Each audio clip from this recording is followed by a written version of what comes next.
Nagkakiusa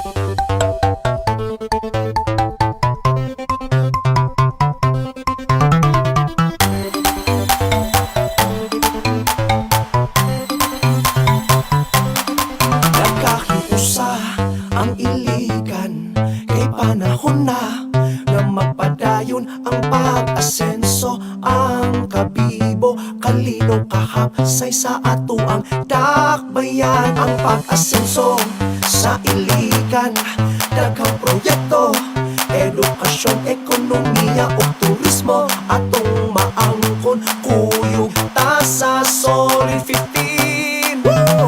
Solid, solid, solid 15. Solid, solid, solid 15. Muslim, lumad, Kristiyano, nagkakiusa kaninyo, magpadayon pag-asenso. Solid 15 kita, asenso Iligano.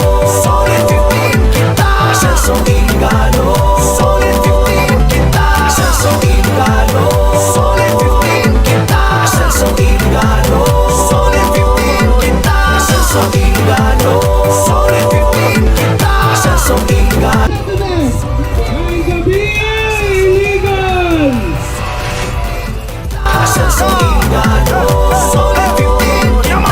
Sa pilalang ang mga tuig, ning asenso ng iligan, magpadayon Iligano. Solid 15 tang tanan, para sa tong kaubaon atong kining ipadayon. Magtangon na to ang kulor. Solid 15 tang tanan. Solid, solid, solid 15. Solid, solid, solid 15. Muslim, lumad, Kristiyano, nagkakiusa kaninyo,